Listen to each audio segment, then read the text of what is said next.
Pardon me while I have a strange interlude.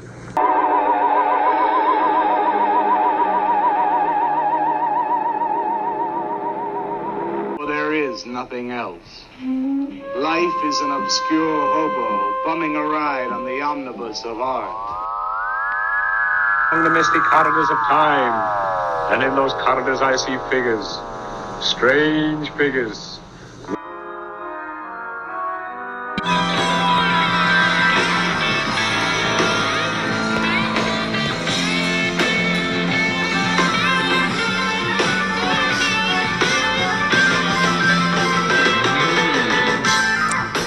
Welcome back, my friends, to the AP Strange Show. I am your host, AP Strange. This is my show, and a very Merry Christmas, a very Patrick Swayze Christmas to all of you out there in podcast listening land. Today's show is brought to you by the James Dalton Academy of Philosophy and Ass Kicking. So if you need to learn a little bit about the ways of the world or how to tear out a man's throat, although that's not recommended, go see them. They have the semester starts, at the normal year time that semesters start for things. So Christmas time is a good time to start looking into that. So tonight's show, as I already said, it's a very Patrick Swayze Christmas, and I know I have some international listeners and people that might not know Mystery Science Theater 3000 references. I hope plenty of people do, but this is going to kind of be a mix of a reference to the Mystery Science Theater 3000 episode of Santa Claus Conquers the Martians, where they have a Patrick Swayze Christmas song. So we're talking about the movie Roadhouse, and joining me to do that is the TV's Frank to my Dr. Clayton Forrester, Black Wolf John Oates. Oh, I am honored. That is the nicest thing anyone has ever said about me. I'm missing the spit curl, but everything else I can cover. And the one and only Aaron Gulyas is back. Yes, hello. Welcome, Aaron. Thank you. And a very happy Patrick Swayze Christmas to you. And you as well. It's the Swayziest time of year, folks. It is. So I was joking before we started that this is like an early Christmas present to Black Wolf, because as I understand it, Roadhouse is it your favorite movie of all time? Or If I'm being honest with myself, yes, it absolutely is my favorite movie of all time. If you're like, if you catch me the right day, I'll say like Love Streams by John Cassavetes. But right now, on any regular conversation, yes, absolutely, it's Roadhouse, no question. All right, yeah, okay. I don't see why that's so funny. I think it's I have to admit that I slept on Roadhouse for a long time. I just never really watched it up until this past year, and then I was like, "This movie is phenomenal." I've been a devotee for about 20 years now, and I didn't see it when I was a kid when it came out, and it didn't really have the cachet that it does now, whatever cachet it has. I think after Swayze passed away, I think there was a sort of reevaluation of, even in the really bad movies, he was good. He was really good in these things, and Roadhouse was the. I mean, it's a cliche to say it, but it's the best bad movie ever made.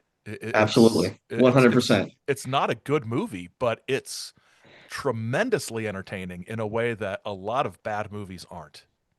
Well, there's a level of commitment from everyone involved in that movie.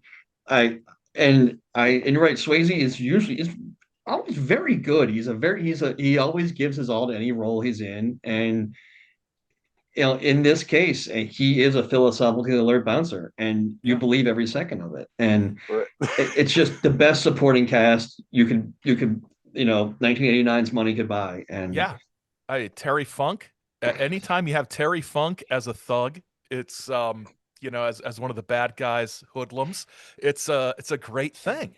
I'd like to point over out the top, he's great. I'd like to point out that thought number 6 on my list of 53 Roadhouse thoughts: Terry Funk, Gulyas question mark? Yeah, I had a feeling you'd have Terry 89. Funk thoughts. 89 was a huge year for Terry Funk. He came back to the NWA and had an amazing feud with Ric Flair that sort of bled out of Flair's even more legendary feud with Ricky the Dragon Steamboat that year. And Funk was like, he was like an old man, like semi-retired in '89 as a wrestler, and that he has that year in wrestling. He has Roadhouse. You know, he's Is Over the phenomenal. Top 89 as well? I want to say '87. Because that's, if you're talking about most enjoyably bad movies of all time, Roadhouse is, the pinnacle. Over the Top is right there. Yeah, It is, because it's very close. they both share a sense of the absurd. Yeah, That I think you have to make a truly wonderful bad movie. Like the idea Well, of a right. bouncer that everyone in the world has heard of. yeah, That's Yeah, I insane. mean that. Yeah, you kind of already mentioned it, but this exists in a world where like bouncers are in high demand and known about and talked about. Even if yeah. it's just in whispers. Like he's Oh, a it is in legend of whispers. bouncing. You know. That's Uh, Dalton. You know, it You literally gotta get in the literal bar. whispers. Stop Yeah, Dalton. Yeah, I yeah. mean, everyone, he walks into the bar and the whole place just, everything slows down for Patrick Swayze and for Dalton. I right. don't like that he has a first name now. Personally, I Oh, don't like. is that legit? I think apparently I've never checked because I don't want to know. Yeah. But when they show his medical records, apparently you can see it says James Oh, Dalton. I don't okay, like that. It's Dalton. It's not okay. James Dalton. As It's long as Dalton. they never say it in the movie, I think it's yeah. I don't know. I'm not a fan. Not a Take some fan. mystery out of it. It Dalton's just does. it's just Dalton. It is You know? just Dalton. Yeah. Yeah. And Well, that's a good point. speaking of the world where everybody knows all the bouncers, when Sam Elliott shows up and Kevin Ty's like, I know you, it's like, do you? I know you. It's like Wade, what's his name? Wade Garrett. Wade Garrett. Yeah. It's like, well, you want Wade Garrett. Wade Garrett's too old. It's Oh, like, I want the is there best. like, Wade Garrett's the best. are there like magazines out? Like, is there like a Soldier of Fortune magazine I There for has to be. bouncers? I'd imagine it's probably not so much Soldier of Fortune, more like Easy Riders, kind of Yeah. that level. It Yeah. really probably half Tattoo Mag, half Motorcycle Mamas, and then part the Bouncer Elite. I would Yeah, say that's Bouncer probably Elite classified ads. Yeah. Yeah, yeah, that makes Yeah. sense. But it Bouncer of the Year awards. exactly, it does exactly. exist in its own little world like that, doesn't it? It's Yeah. and it doesn't go too hard with it. You're just expected to just go with this idea that They there don't. are famous bouncers, and No one explains it. There's just no, no explanation for it. It's just there. And that's what I like about it. Yeah, it exists in this very strange little world where bouncers are famous and really, really well paid. Because I do want to get into the finances of Roadhouse at some point because they are bonkers. Well, it right. How really does a guy in Jasper, Missouri, have the same money that somebody in New York had, or better money? yeah, Well, I mean, yeah. okay, so it's 5,000 up front, 500 a night, plus expenses, plus medical expenses. That's a And those are lot of money. $1989. Yeah. I did the math. It's $13,000 and $1,300 a night. That's a lot of money. And Man. I personally don't think that a town the size of Jasper, Missouri, which is a roughly 8,000 people, can really support that kind of effort. Like I don't think that the Double Deuce is going to pull in that much money to make this worthwhile. Right. How Un, much does drinks cost at the Double Deuce? Well, now they cost a lot more because I got to pay this guy $5,000 and 500 a night. So that Jack and Coke is now 950. Um, Right. uh, so my question about the finances are because this is just my sort of fanfic writing here on the spot. What if the Double Deuce was part of a bigger Brad Wesley money laundering deal? And then in some sort of unfilmed scene, Kevin Ty, parts ways with Brad Wesley, and that's also fueling the animosity that I Wesley has. I like this. See, I like this a lot. I think you're onto something here because obviously, I mean, it is his town, and don't you forget it, Brad No, Wesley, who he brought the is, photo I mat mean, here. He brought the photo. J.C. Penney is coming here Penny's because of him. of me. Look, let's just take a second here. Ben Gazzara Mm. Ben Gazzara is the thing this movie rests on. Swayze's Right. wonderful. Only one person could play Dalton. Patrick Swayze inhabits that role. But Ben Gazzara is you can't have this movie without someone who is fully committed to being that evil He Yeah. is and is he is enjoying it so much. so good at it, and he's having so much fun. You can just tell on his face. He's like, this is. He's like, he looks like he's thinking, this is the easiest money I've ever made in my life. This is so fun. I'm just torturing these yokels. You know, I've got my goons. It's just Oh, great. his goons. I got a monster truck. I've got goons. Yeah, the monster truck was a little over the top. Well, I mean, Perfectly so. Yeah. I mean, it was 89. I mean, that Right. is a perfect time. If you're gonna have a monster truck in a movie, 1989 is the perfect year to have it. I'm surprised Gravedigger didn't show up at some point. Yeah. But no, I really just think Ben Gazzara is the performance of the movie because he is 1,000% committed and having the time of his life. I mean, he is just devouring scenery. Well, it just And- reminds me of an old Gilbert Gottfried joke where he was talking about a flying saucer landing, and this flying saucer lands in front of a couple people, and the aliens come out, and the Earth people are taken aback, and the aliens turn to them and say, "Why doesn't Ben Gazzara get more work? That guy's a pretty good actor." I love that. I mean, no argument here. Ben Gazzara was a national treasure. He was fantastic.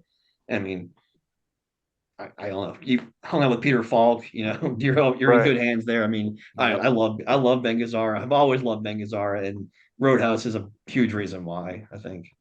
Yeah. But speaking of the finances of the Double Deuce, they could afford Jeff Healey playing guitar as the house band like every night. So I have a theory that they hired Jeff Healey so they wouldn't have to hire an actor. He can be bad because he doesn't have to be a good actor. Yeah. I can just say, you know, I was noticing something last night, and I thought of this with Jeff Healey. In the course of like 15 minutes of movie time, he misses. He doesn't get to see. He's present, but doesn't get to see a monster truck drive through a car dealership, a woman strip, an awesome kung fu fight, and all this stuff. And Jeff Healey just doesn't get to see it. He says like, guys, what happened? right. Guys, is she naked? Is she? Somebody has to be explaining it to him the whole time. Can you tell me? What happened, guys? The monster It truck. sounds like things are getting really violent out there. Should we leave, guys? now, Are they cheering for us? Is that because of us? I don't think the. Well, maybe he has like Daredevil powers, and he can through the harmonics on his guitar, he can get an approximation of the room. You know. Actually, I think he's pretty good in the movie. I think he's actually he's quite fine. good. I think he's fine. And I think the band's pretty great. I think they're a good band. I did the two other guys look like Eric Bogosian, and I was like, it's Jeff Healey and the Eric Bogosians, but that was a personal joke for me. And I do like that Jeff Healey gets the line, "Ladies and gentlemen, Wade Garrett." That was good. That was good. Yeah, I mean, of guitar players, I feel like most guitar players, even if I don't know how to do what they do on a guitar, I can like picture it and kind of understand intellectually how they get there. But Jeff Healey is one of those guys that I'm like, I don't know how that even works. It's a mystery. Yeah, it's a complete mystery. Yeah, I don't know how he's doing what he's doing. Not at all. But it sounds great. No, he's great. And I do like the last song in the movie is a really good Bob Dylan song off a really bad Bob Dylan album. And they do a great version of it.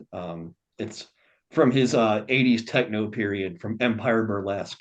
Terrible record, good song, but Jeff Healey Band does a great version of it. I thought that was a nice little bonus at the end of the movie. Like, oh, hey, it's a great song. Well, now Swayze made music for the movie as well. He did. I don't know which song it is, though. I've never been able to quite figure out which song on the soundtrack is Swayze.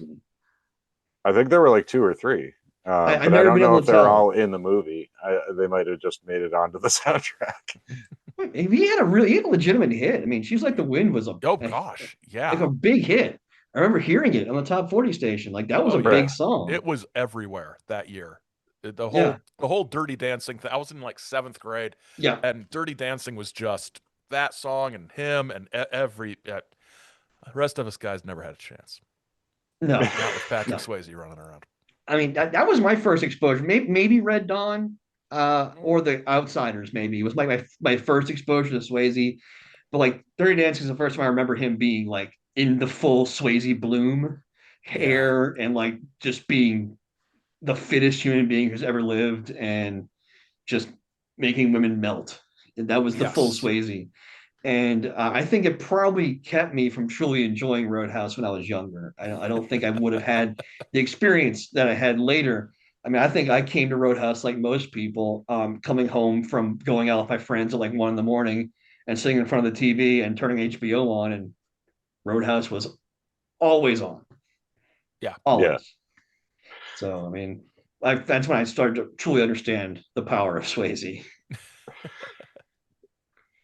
Yeah, because But I mean, eventually Swayze became kind of because I mean, for the over the top roles that he was doing, especially Roadhouse, and some of the movies shortly thereafter, it's like uh, he almost typified an extreme of the '80s. I feel like at a certain point, there was kind of like a jokiness about him, you know, like Yeah. where yeah, he's appearing in movies later, like Tu Wong Fu or Donnie Yes. Darko. It's kind of just Yes. like self-referential, you know. And I think you're right, Aaron. I think it was reappraised after his death, you Yeah. know. Yeah. well, I think and my friend and I were talking about this yesterday. My friend Jason, who shares these twin obsessions with me of Roadhouse and Mystery Science Theater, he fully credits Patrick Swayze Christmas for the reappraisal of Roadhouse, and I think he's probably onto something there. I think that Hmm. at Interesting. least, I mean, I think that that just by the fact that it was on TBS or HBO or any number of networks all the time every weekend is part of it. But I think to a certain kind of person, I'm okay, us three, people like us, um, that show and that song, it just kind of it made us look at the movie differently, perhaps, and maybe gave us this different concept of Roadhouse that we could start to appreciate it beyond its just silliness and kind of take So in that it was a truly unique film experience. so Crow T Robot is responsible for the cultural reappraisal of Patrick I Swayze, think is what I you're think it saying. has to be given some credit personally. I think Right. it has to be given some credit. I do think that there was some percentage of Roadhouse fans are fans of it because of that show. Could be. Yeah. I think so at I least. don't. I wouldn't doubt it. Yeah. It Right. seems reasonable. I mean, Oh, because I know every time Christmas starts coming around, that's the go-to carol for me is the Patrick Swayze Christmas. oh, absolutely. It's the first one I think of. Right. It's my favorite Christmas carol. I mean, Crow says how long before it becomes a standard. It's like, well, right now, it's a standard for me right now. It's my favorite Christmas song immediately. Right. I mean, that's me. Yeah. Yeah. And it's a lot of fun to watch Roadhouse and see where the lines appear, you know, like Yeah. It's my way or the highway. Absolutely. right. Uh, Although I wish he did say, "I'll have to smash your kneecaps if you bastards touch my car," but he doesn't. Right. It That's not a it real kind of line in the breaks my movie. heart a little bit that he doesn't say that. And Santa Claus isn't really stealing from the till at all in the movie. No, So and I don't want to know about Santa being your regular Saturday night thing because that scene in the movie is a little adult, It is. a little saucy, a little salty. right. I'm on my break. What a great scene. Uh, God, it's just That- the movie just keeps on giving. It's it the thing. does. It It does. just. And I think like the first hour of that movie is as enjoyable as anything I've ever seen in my life. Every I scene, agree. I every agree. scene just keeps getting better. And like I said, I've seen this movie. I bought it the day it came out on DVD. I have seen this movie 1,000 times, and I watched it again last night, and I came up with 53 things to talk Right. about because that's how much I enjoy it. That's Yeah. So amazing. What number was Sam fucking Elliott? You had that as Sam a note. fucking Elliott is it's a little later because he doesn't come in right away. Yeah. 33. Yeah. It was one of Sam my fucking favorite things is the fight scene. Well, it's like in the last 2/3 of the movie, I think. He basically kicks out a guy's knee, and he's like, "It Yes. hurts like hell, doesn't it?" Yeah, I love that. I love hurts like that. hell, doesn't it? Yeah. He's sort of like smirking at him. It's great. It's great. I mean, I thinking about Brad Wesley's thugs. Most of his thugs aren't very good. They're completely ineffectual. I mean, Right. besides Jimmy, whole psychosexual novels can be written about Jimmy. Oh my gosh. I mean, Yeah. he's got the line of the movie, which I'm not going to say. I'm not going to say it because it's impolite, and That's the best way to put it. it's impolite, but it's a marvelous line. Someone wrote that and said, "I want you to hold him by the back of the hair and say this to him." But I know a theory though, because you watch it. Kevin Tighe, Frank Tillman in the movie, clearly is sexually attracted to Dalton. Oh my gosh. It's just the looks he gives him. Oh my gosh. He is, from the moment he sees him, he is practically drooling over him. Yeah. I mean, he's just, well, I mean, you first see Swayze in profile with the lion's mane, and it's hard not to have your breath taken away, quite honestly. But yeah, that's true. That's true. it's pretty marvelous. But I think Frank Tillman is clearly attracted to Dalton. I mean, it's not a doubt in my mind. Jimmy obviously is, and he shows his attraction in special ways. I think. I mean, it is kind of a thing in this movie is everyone is attracted to Dalton in some way, shape, or form. Yeah. I mean, Yeah, he and Wade have kind of a bromance going on as well. Yeah. Okay. Look, Wade's his dad, right? I have always thought Wade Garrett is his father. Oh. This is like a mentor. That's how I think I have a theory, constructed over many years. It's his son, and he's well. You are the expert. You're the material expert. When he pulls the knife out of Sam Elliott or Wade Garrett, he goes, Yeah. and he pulls it out, and the blood trickles down. It crosses over a tattoo that says Rose.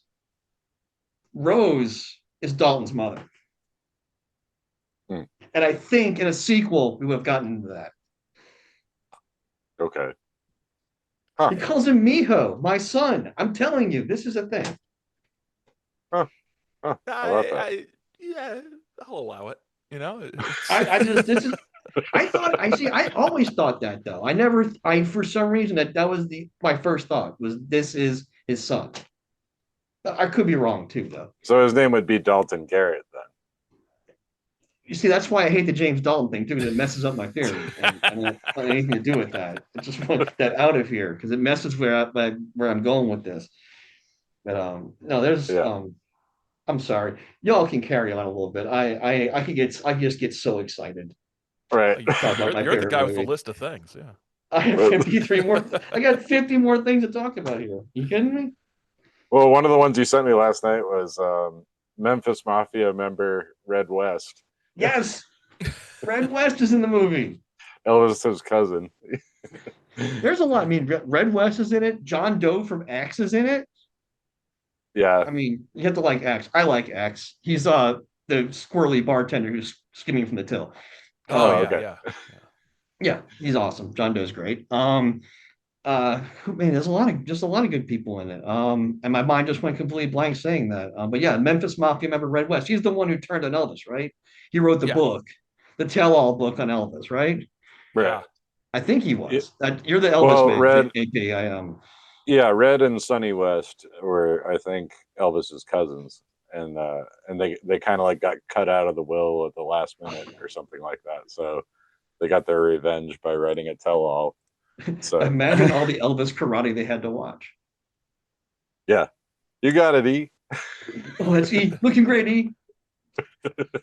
Actually, the guy who plays Jimmy, if you're ever bored enough to watch Elvis and Me, the miniseries, Guy who plays Jimmy plays Elvis's karate teacher in that movie. So Really? Wow. yes, and he has an affair with Priscilla, who's played by Mulder from Seinfeld. Wow. Yeah, it's a small world, isn't It it? is. It's a It small, is. wonderful world, really. Right. It's just what I do with my time. It's so sad. Uh, But can I we talk mean, about the butt shot? Oh, It's just there. It's such an 80s thing, the butt shot. yeah, Every it action is. film had to have the butt shot. It's what the people want, I I mean, guess. we got one from Mel Gibson in Lethal Weapon. We got a butt shot. I know Stallone's done a couple of butt shots over the years. Hmm. It was just a thing that they did back then. You had to have a butt shot. yeah, yeah. I mean, it's not coming to mind for me. I must have forgot about that part. Maybe I Oh, blocked it's it out. when the waitress comes to his house to bring him coffee, Uh-huh. and she wakes him up, and he gets out of bed. He's naked, of Oh, course. oh, all right. Yeah, okay. Oh, butt shot. There it is. And then we Yeah, have the see, wait. Then we have the waitress's reaction shot to it, so Oh, we're all just aware that he's attractive. it's a You know, right. glorious it's butt. Yes, it is. yeah. Like next scene, please. Yeah. Yeah, and uh, just so much. Yeah. Oh, go Um, ahead. Go ahead. I'm just trying to pivot from butt shot, you know. I was thinking you meant get shot in the butt. I'm like, I don't remember like a bullet. Yeah. I was thinking like Forrest Gump or something like that, you know. That's true. I mean, I would assume all those bullets are flying at some point. Someone got shot in the butt, I'm sure. At the end, Probably, maybe. probably Tinker. Tinker. Oh, Tinker is a worthless henchman. That He's- guy is terrible. hey, at He least he's gets not a bleeder.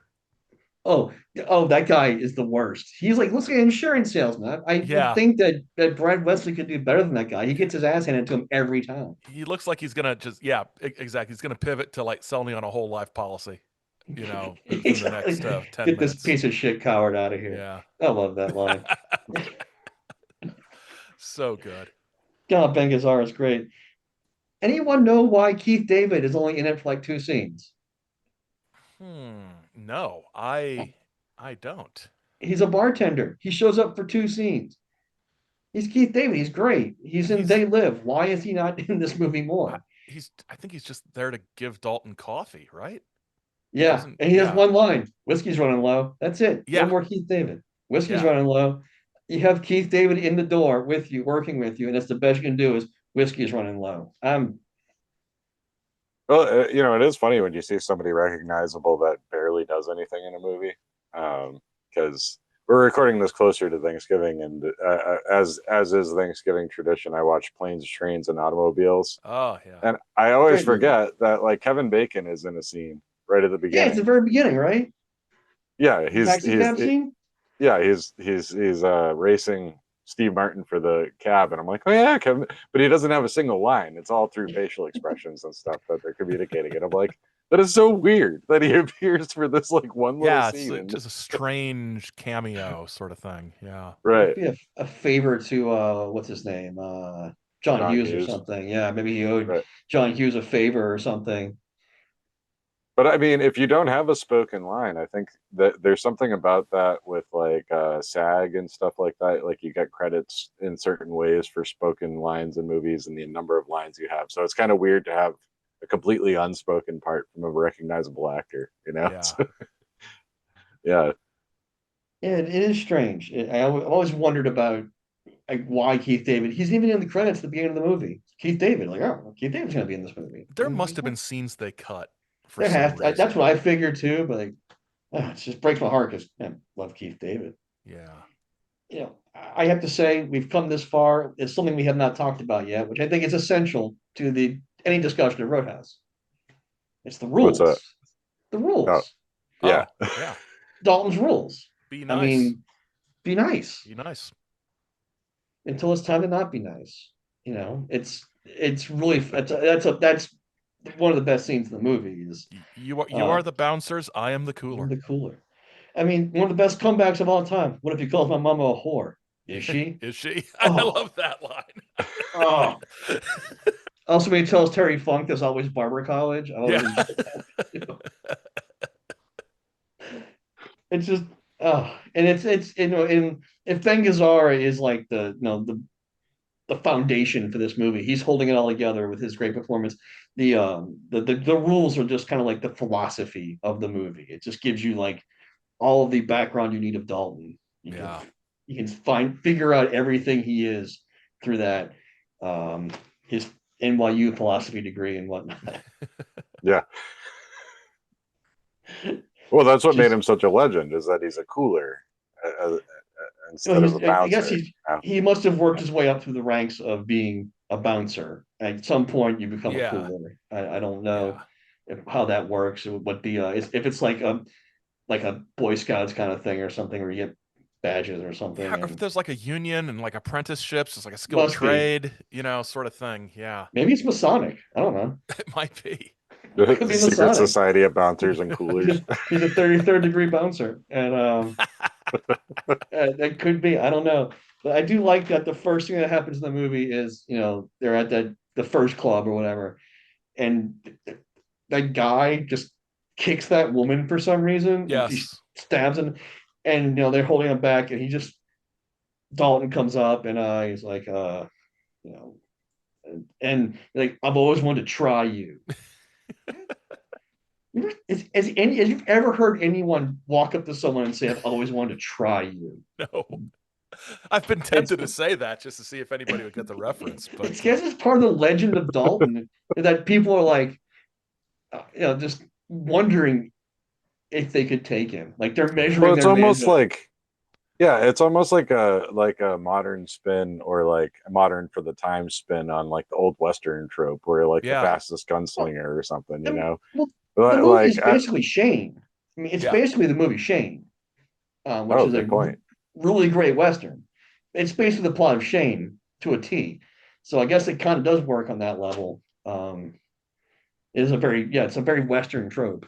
I Right. mean, Yeah, I mean, but instead of trying to outgun him, you're just going to try to out drunken brawl him when he's not drunk.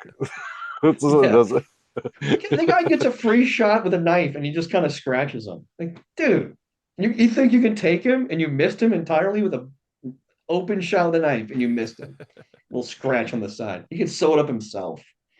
yeah, Pathetic. nice try. Nice, nice try. Exactly. Good try, man. Really impressive. You think you can take him? Oh yeah, really. That's true. But oh, any other thoughts? I mean, I could keep going here. I got 53 of them.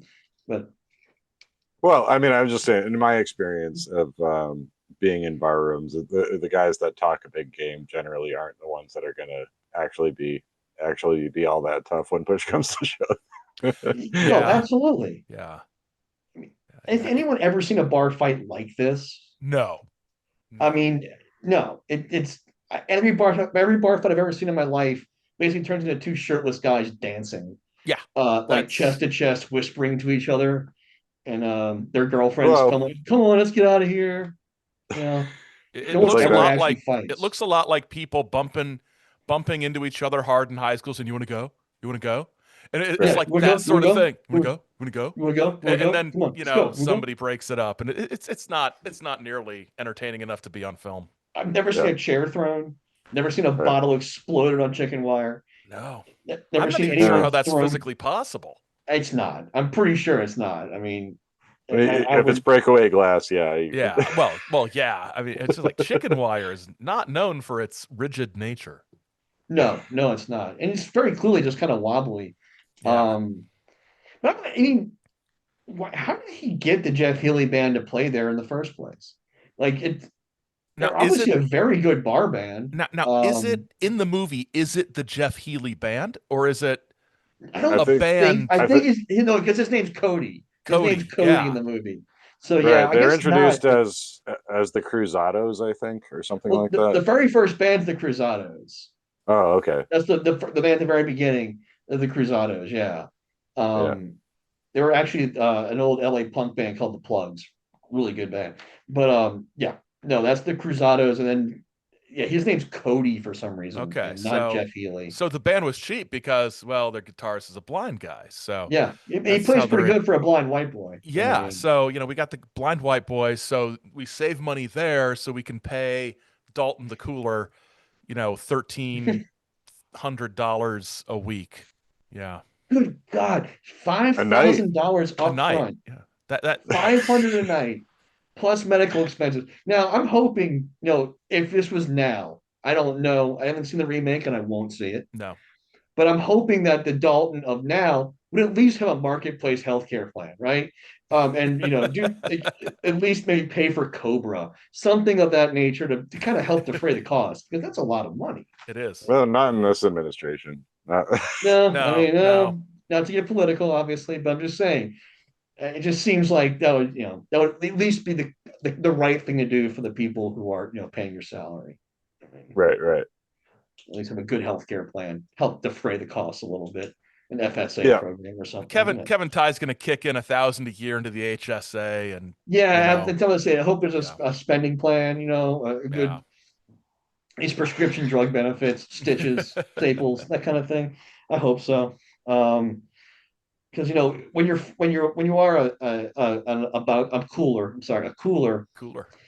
you're facing guys who have, I'd say, a knife in their boot.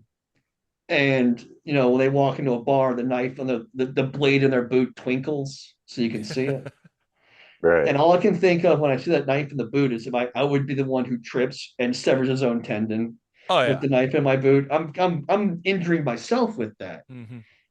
I'm not. No one's gonna get hurt but me wearing that boot. I think that often ends up being the case with weapons like that, Yeah. especially I think when so. alcohol's involved. Yeah. Yeah. Well, he was too stupid to have a good time, so we'll see. I've known people who are too stupid to have a good time, but I've never gotten in a fight with any of them.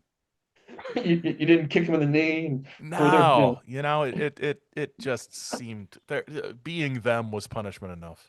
Oh man, it's God. We could just keep going. I don't know. I don't know where to start. Uh, what's as AP as someone who is not as versed in this film as hmm I am and Aaron is. What stood out to you? I'm curious as someone who is kind of a rookie Roadhouse fan. What what do you find yourself drawn to in the movie? Well, I mean, yeah, Swayze is great. I don't think I had realized that he was quite the martial artist that he actually was, because I mean, when you see him doing uh, his poses and exercises and everything in front of the lake, you're like, oh, this guy's he's got some chops. And I was looking into it before we recorded, and he studied Aikido and a couple other disciplines of martial arts, and it's impressive to me when people can act and also do that. Have are multi-talented people. So, but overall, it's just kind of the world this exists in. Like Jasper, Missouri is just kind of, it's almost like a different kind of Twin Peaks, where it's its own little universe. Like it's a little town that just is improbable and full of these larger than life characters, and Mm-hmm. run by a menacing like supervillain type character. It And is. yeah, it's all very appealing, and the idea that it can all be wrapped up at the end, and that Dalton has not gone to jail for. Actually, you know what? I'm going to take all that back. I think my favorite part about this is that Dalton's main struggle in life is fighting the compulsion to rip people's throats out. When you say, Yeah. oh, Go ahead. go ahead, I Aaron. was just Well, gonna he's say like, the yeah, throat ripping that you mentioned. It just my favorite thing about it, I think, is connected to that, and it's you see Dalton go through this arc of trying to work through this unprocessed trauma of killing this guy back in Tennessee or wherever it was, and then like the culmination of his journey of self-discovery is ripping another guy's throat out, and right. once, and then Brad Wesley getting murdered by somebody who isn't him, so it's Yeah, that breaks the cycle. Yeah, the emotional arc is significant. Well, I can tell. Well, it's Okay. The compulsion to rip throats out, bad thing. It's not a good thing to have. No one should be going around ripping throats out. No. I contend, though, ripping Jimmy's throat out, kind of justified. And fun. Yeah, he was kind of a dick. Kind of justified. He's been trying to kill you all movie. Kelly Lynch just witnessed this guy blew up a house, tried to kill other guy, was cackling the whole way on his little dirt bike, tries to murder Dalton 2 times, tries to beat him to death, do something that he did to people in prison that we're not going to mention to him, and then pulls a gun on him. And I think just Dalton ripping the guy's throat out in that one time is justified. Oh yeah. Kelly Lynch gets all mad at him for it. I'm like, well, what was he supposed to do? Well, my whole thing, and I think Aaron was kind of alluding to this too, is just that like you rip out one throat, all right, that everybody makes mistakes, but like when you rip out a second throat, that's just kind of now it's a pattern. It's a lifestyle choice. You're right. It's just when it's your go-to move, not disarm him and like break his knee and put him down. Yeah, when your go-to move is just rip out throat. Yeah, that's a little much. There's no way to rip someone's throat out to incapacitate them. It's an all or nothing. Yeah, there's no takebacks. Yeah. You don't put the throat back in. Like, no, I'm really sorry about that. Well, yeah, no, you probably can't. I do like that Kelly Lynch checks his pulse. Yes. He's got no throat. She lifts his eyelids. Like, what the fuck are you looking for? She's a terrible doctor. She's not a good doctor. Oh, by the way, not a good doctor. She spends the entire night drinking with Sam Elliott and Dalton. And it says to him, my shift starts in a couple of hours. Yep. Citizens of Jasper, Missouri, don't get sick today. No. Just don't get up on a ladder. Don't go driving. Don't walk across the street. Stay home. Stay safe. I think that's advisable anyway. I mean, I feel like, what this movie has taught me is don't go to a hospital in Missouri. No, I mean, I just the Jasper, Missouri has a major hospital. Like the city of Jasper, it's so kind of nebulous. It's like Springfield, right? On The Simpsons. It's got everything it needs for the story to make sense. They've got a damn tire fire. Yeah, of course they do. It's just it's a small town with a big hospital. JCPenney's not there yet. It's coming.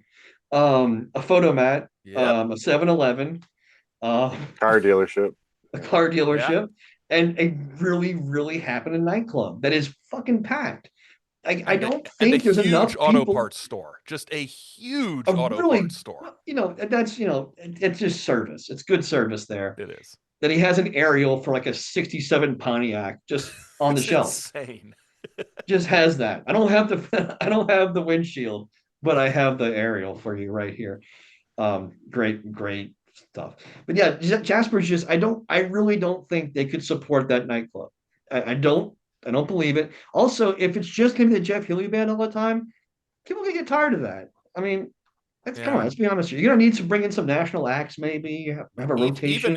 Even if the waitress is getting up and singing with him, which I hated that scene. I hated that. I thought that I don't know why, but the whole number with the waitress singing, I was just like, get rid of this. This is dumb. Don't bring Eddie Floyd into this. Keep Malcolm Wood out of this great song. Yes. But it just feels like that's the power of Dalton.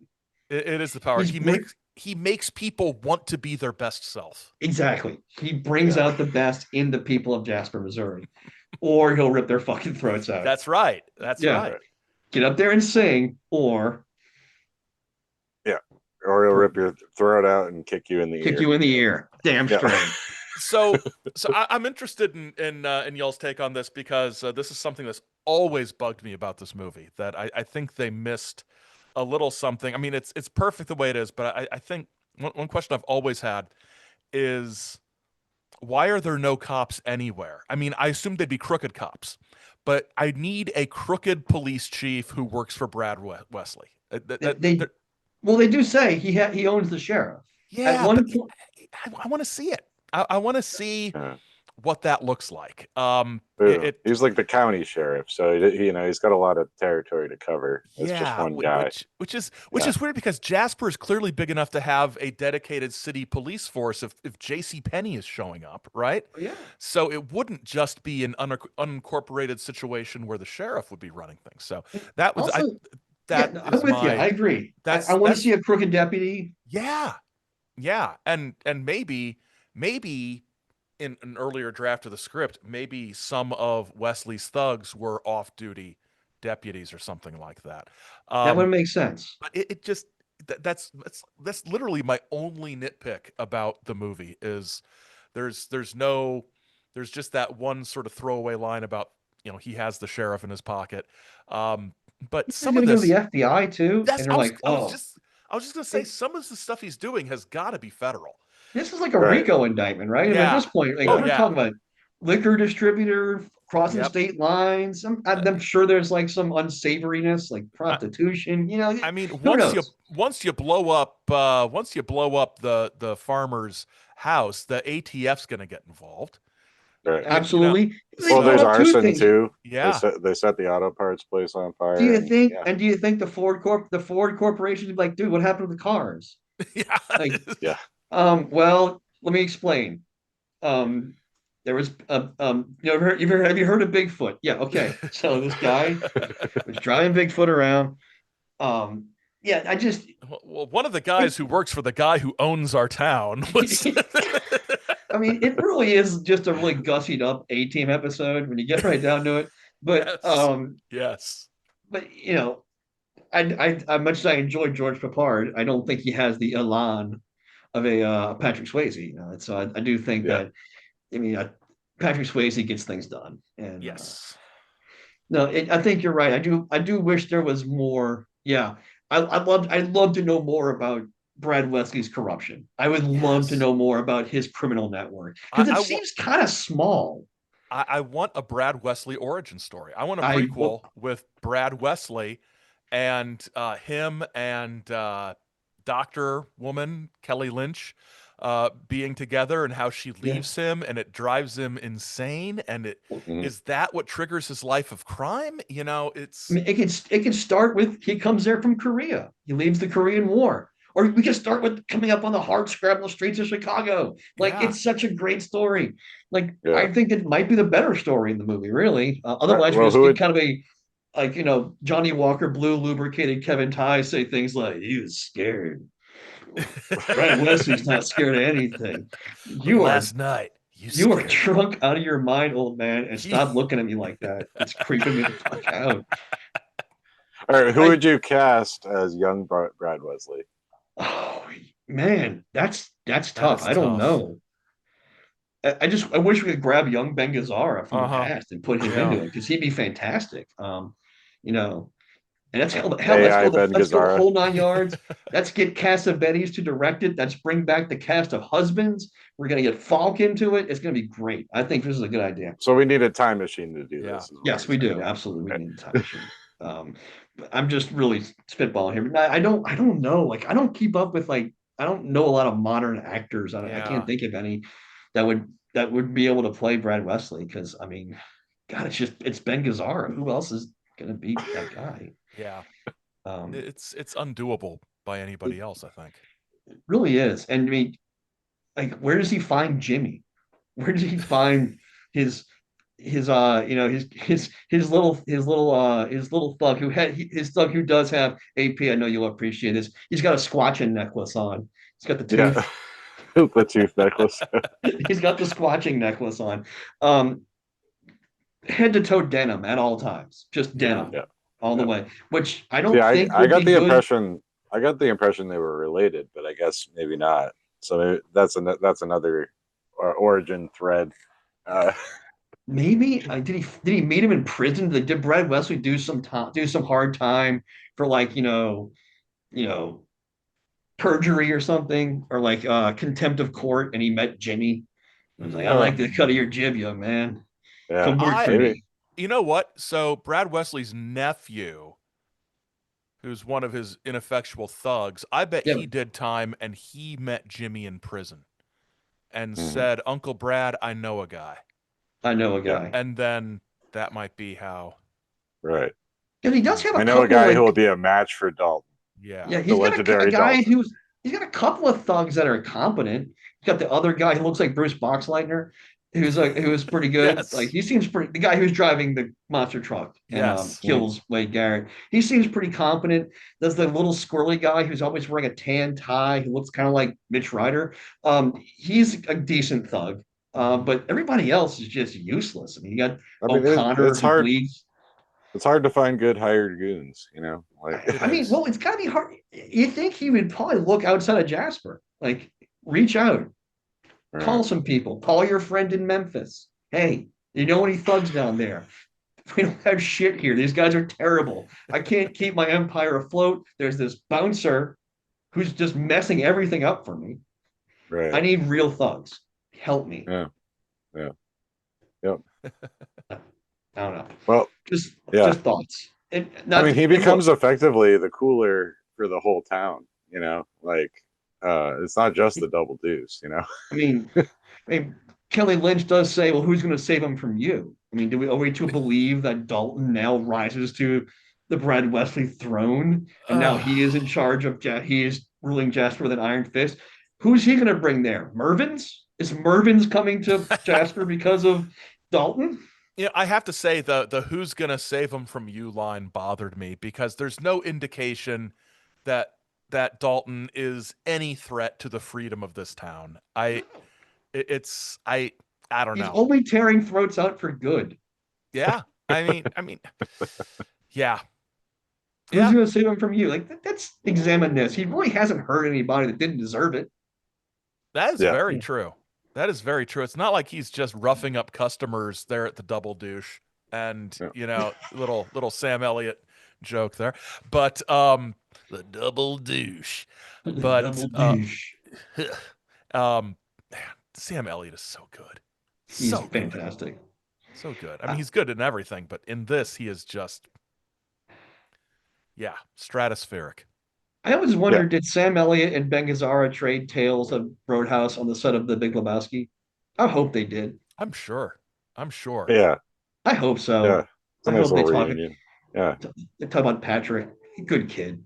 Just a good kid. Want to do a good job. Yeah. Well, Sam Elliott is legendary. This has come up on the show before, but I wonder if either of you have thoughts about the movie Frogs. It's like one of the early Sam Elliott movies. No, Oh, I've not The seen Frogs. it. eco Oh, I've horror. not God. seen it. I Oh think man, I saw that movie when I was a little kid on like UHF station, but I don't remember a thing about it. yeah, I think But Ray Milan's in it as well. why All not? the animals in the swamps are coming out and killing people, and yeah, uh, it's a young Sam Elliott before he grew the mustache. But When he got his power, obviously. right.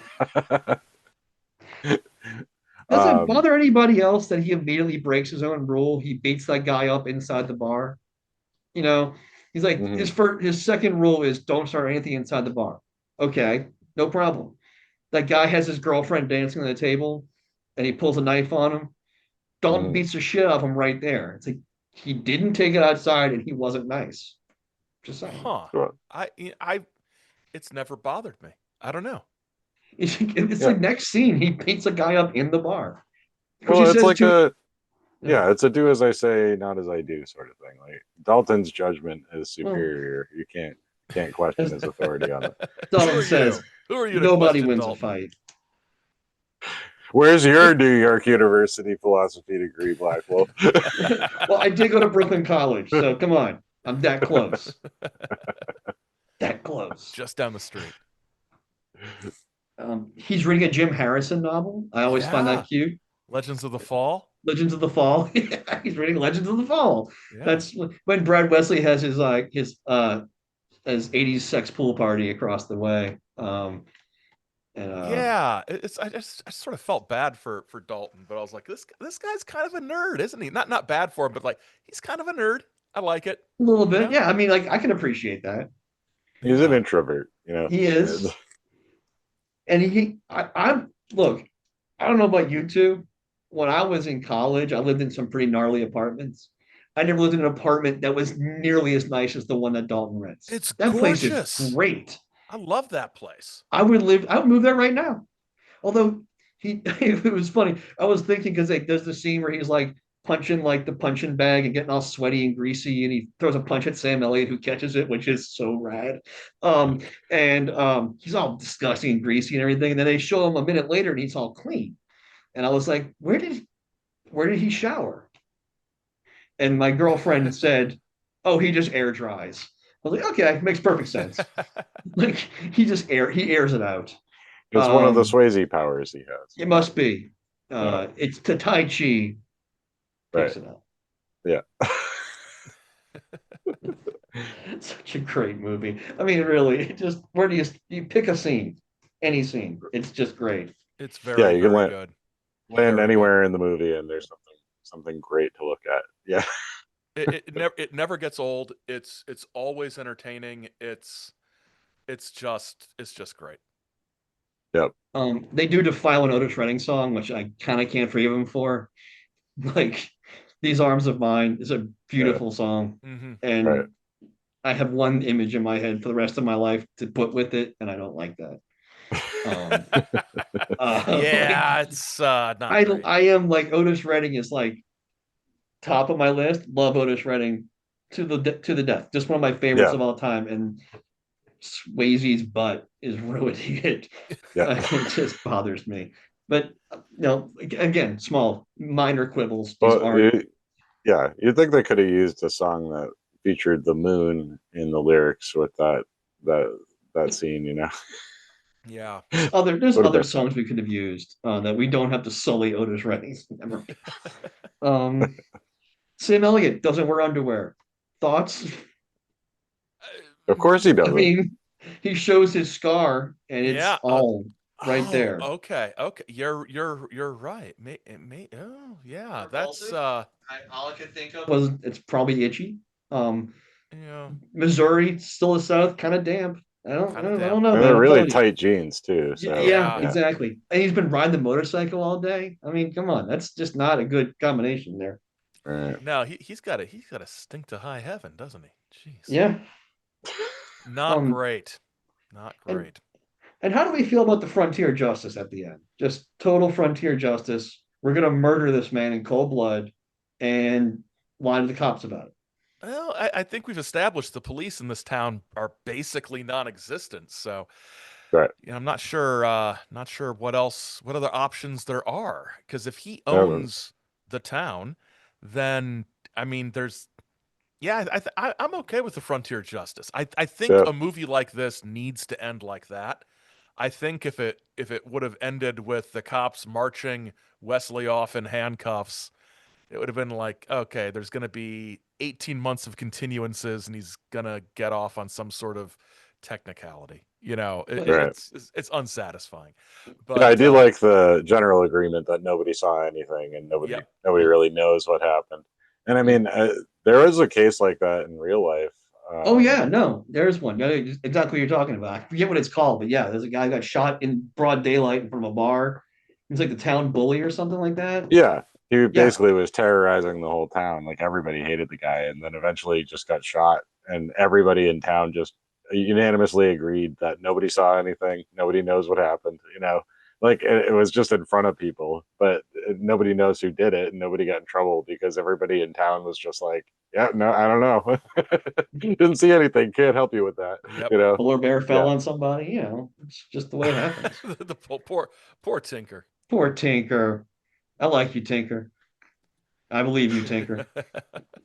I do. I do think it could have ended like Billy Jack though, and like they bring Dalton out in handcuffs, and the next movie would be the trial of Dalton or something like that. No. That'd be pretty awesome. I mean, there are some Billy Jack parallels, maybe. I don't know, but I mean, really, a third movie with Dalton in prison. or Dalton becomes a state senator or something like that. ripping throats out in the lobby. Yeah, that'd be pretty awesome.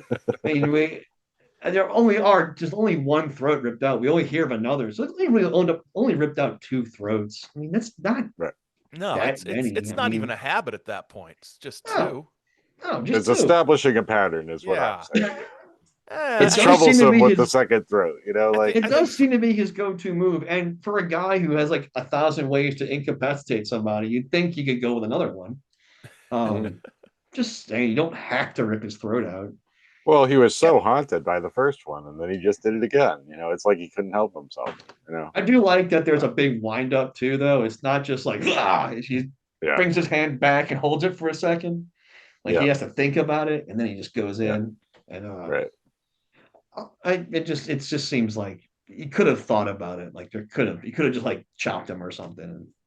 Yeah, see, that seems like an old kung fu movie thing too, like the five finger death punch or something. You know, like Yeah, yes. yeah, it is just, and I don't. Is it that easy to rip out a throat? I don't know. I have no mean, idea. I, yeah, it I, is. I, If you're trained properly. If you're trained properly, which I guess he went to some kind of throat ripping. throat ripping It was school. one of the Yeah. classes at NYU. Took it pass Yeah, fail. yeah, it was an elective. It was an elective. Do you think he had any? Were there any like bartending classes or anything at NYU? I mean, I don't know. Maybe. I don't know. It's, huh. That's a good question. Did he go to Barber College? Is that how he knows about it? I don't. Just, Mm, well, there's a well, I lot of don't know. questions unanswered. I debated bringing this up, but when I was younger, didn't have a car, and I'd be walking around the city a lot, and uh, I never really had the problem so much when I was walking, but I did get robbed more than once, and I knew a friend that was I had a lot of friends actually that were bouncers, the security guys at a local music venue, and my brother worked there too, and one of them knew like aikido and ninjutsu, so he was going to give me lessons on self-defense, and the first thing he taught me was how to punch somebody in the throat and close their esophagus.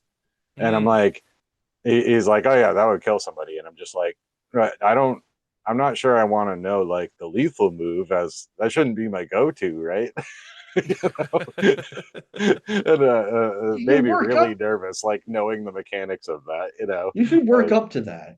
You know, right. I don't want that to be like a reflexive thing that happens, and then you know, but like, but wouldn't uh, the solar plexus and run be just as reasonable but as yeah, I mean, as far as tearing out a throat, I'm sure it's possible, but I mean, generally, if you hit somebody, it's really not hard to learn how to hit somebody in the throat, so it collapses their esophagus, which effectively, you know, you can bounce back from that. You just need an emergency tracheotomy, yeah, you know. Yeah. I mean, The one that and the always, doctor was right there. She was Right. right there. but she's terrible.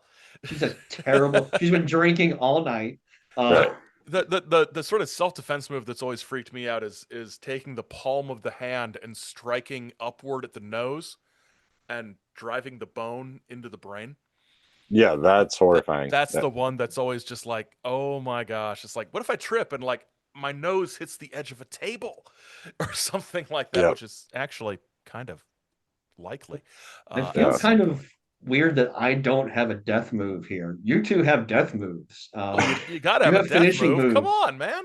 I don't have a finishing move. Or well, you're okay. Your homework is to watch the old kung fu movie Street Fighter with Sonny Chiba. It might Yeah, be Street Fighter 2. There's a scene where he punches a guy in the back of the head and his eyeballs pop out. It's pretty great. I have seen Hard Times with Charles Bronson. That's about street fighting. That's pretty good. I mean, Right. like Yeah. it's a great movie. I mean, but sorry. Yeah. I need Sonny a Chiba, finishing move man. now. Yeah. Sonny Chiba is pretty great. Yeah. I have seen Drunken Master. That might work for me. I don't Drunken know. Master's great. Yeah. Yeah. Yeah, they are really great movies. It just I love any movie where people are put in physical danger. I'm all for. I love that. Oh, do we have any final Well, thoughts on Roadhouse? 'Cause I'm curious. Like we've really just gone through I think we've hit all the high we've points. exhausted my depth of knowledge or opinions about it. I yeah, mean, I mean, we might have exhausted the audience's patience with it. I'm not really sure. no, they can't. There really isn't. No. They've seen it. They love it. We know that. No Because I one's did want listening. to talk a little MST3K. You know, we got to do that too. So, You know, we're that's like an my hour other in, favorite and topic. So yeah, there you go. yeah. Because, Yes. well, I mean, Santa Claus conquers the Martians. What are any thoughts on this movie? with It's a young Pia Zadora. it's a fun movie. I love the Mystery Science Theater version. Riff Tracks did it live, did it for one of their live shows a few years ago, and it was amazing. Yeah. I love the Mystery Science Theater Christmas stuff. I prefer the weird Mexican Santa Claus movie to Santa Claus Conquers the Martians. That one is just so bizarre that Yeah, I it's like a fever just dream. it Yeah, is. And I think that's the one where they have the sort of like heavy metal Christmas song, the band Yeah, the Santa Warrior of Christmas. Warrior Yeah. of Christmas, yeah. And Yes.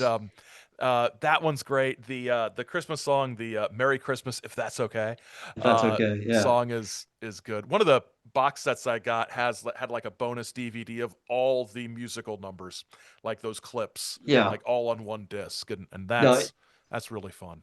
Santa Claus is pretty awesome. I don't know. Have you seen the Riff Tracks version of that Yeah, one? yeah, That movie, they cut out a lot of stuff that makes that movie even crazier. yeah. That movie is, It's there's the devil and there's Santa and yeah, it's like Santa Santa versus and the Jesus devil, are like basically. this, man. and Yeah, and, It's and they're really they're they're weird. like fighting for the soul of this little girl, and she steals a doll, and the devil's winning, and yeah, it's wild. I love it. yeah. I prefer Santa Um, Claus Conquers the Martians. That's one of my first episodes that I ever Okay. saw. Or yeah, and it was the first one I ever taped. I had a VHS tape of it, and I memorized that damn thing. But right. uh, I just Patrick Swayze Christmas is just I really can't stress like how perfect that song is. I It think it's maybe my second favorite MST3K song. The best Yeah, one's Frank, maybe Frank About Frank is just Oh a God, I love that. masterpiece. Oh my gosh. Um, So God good. bless Bridget Jones Nelson. She She nailed that did song. such a I'll great be right job back. writing that. Oh, it's Um, everything about that show was so good. And I mean when it came back on Netflix and whatever, it was okay. Um, I I thought it was a little I gave money to it. I yeah, put it into the me Kickstarter, too. but I actually haven't watched it. I just don't. It's not. I If it brings people into the show, and if it gives Joel the recognition he should have gotten way back when, I'm fine with that. But it's not. There was an alchemy to that show, There was, and and yeah. I can't. I just don't think it can be replicated, and it won't give me what I want. And what I want is those actors, those performers, those puppets, those voices, and those writers. Yep. The And writer, the writing of the original show, that crew that was together writing, and that Midwestern, upper Midwest sensibility, and um just the weird references. And I love it when I'm watching one, even when I've seen a billion times, which is most of them, and there's yeah, some reference I just don't get, and I laugh anyway because there it's funny. I there don't is one get the reference deeper that meaning, if but I ever get a chance to meet one of them, I gotta know where this came from. okay. The joke is, I like Wade. He's just not a dancer. It shows up all the time, and I have no idea Yes. where it comes from. I like Wade. He's Oh, just not a dancer. It shows up at least 20 times, and I have no idea where it comes from. But I I love will. the recurring jokes, even Oh if you yeah, don't know the origin. They're great because you're like, oh, they did it again, you know? I thought I was Dale. Right. I thought it was Dale. I Watch mean, out for snakes. Packers won the Packers. Super Bowl. Uh, but I mean, we were saying there was a magic to that crew. Yeah. Like, it happens once in a while where just a group of people meet and it's perfect. And I mean, for me at least, and I'm sure that same goes for both of you, because I think this was everybody's feeling about the show, was that we got Comedy Central when I was in sixth grade. So I was like 11 or Mhm. 12. And it was right around season 3, I guess, was probably when I first started watching the show. And I saw Time of the Apes. And it Oh was yeah. like, oh, I get this. Like, this is the thing I get, because that's a crappy Planet of the Apes ripoff, and they're making fun of it. I get this. And it was the first thing I ever saw in my life that I felt like was mine. Okay, yeah. Like this was like I was into like Led Zeppelin and Jimi Hendrix. Everyone's into Led Zeppelin and Jimi Hendrix. Everyone watches Cheers. Everyone watches Seinfeld. Everyone watches Star Wars movies. But I watched this thing and no one's heard of it.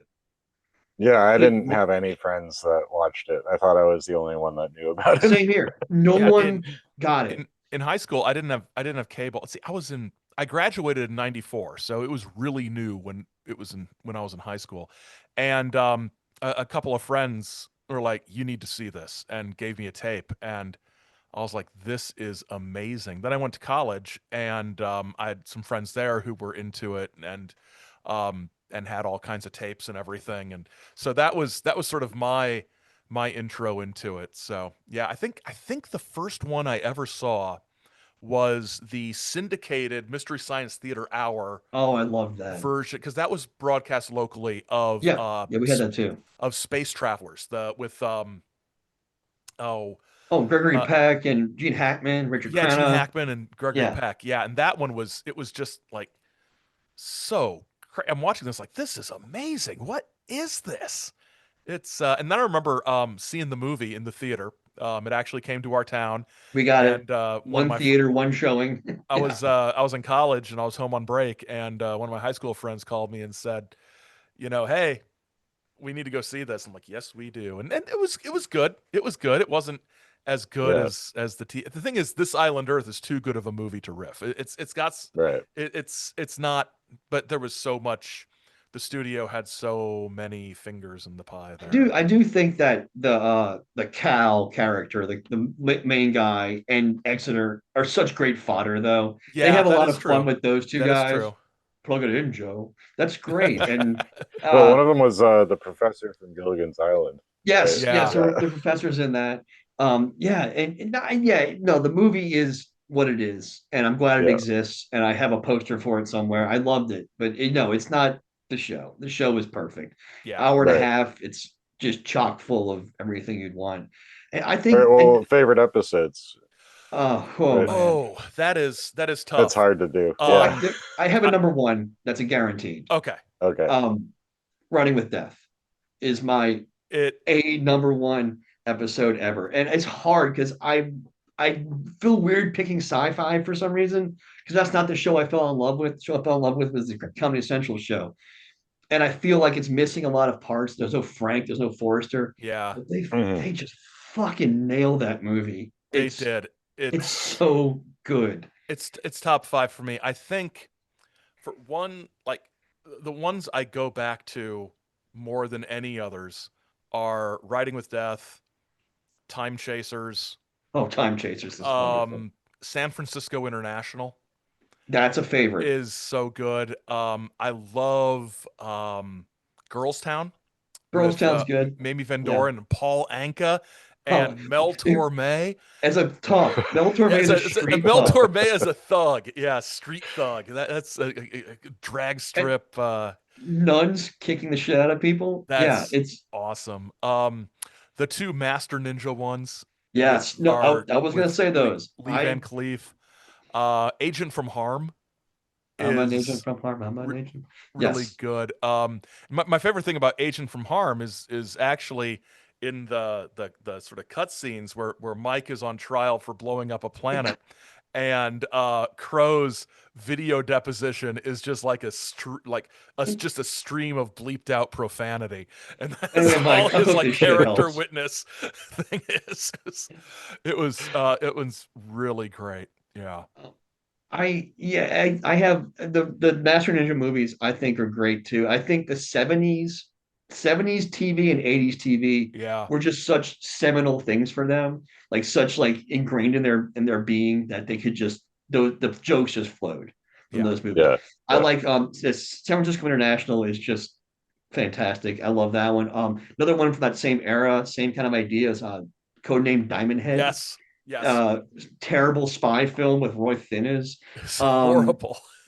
it's really not good.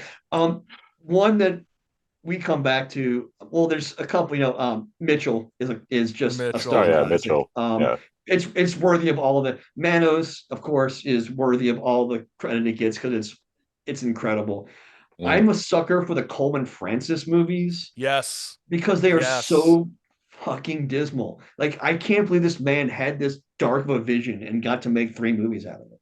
Skydivers is so, what in the Grim. hell? They're It's so grim. Skydivers is grim. Beast of Yucca Flats is just incoherent. Flag Um, of the Moon. How did it get there? That's Flag on the Moon, man. how did it And get there? uh, um, Red Zone Cuba Red is Zone Cuba is the grimmest movie they ever it. did. It No, is. High School Big Shot is pretty. It ends High with a school suicide. High School Big Shot is rough.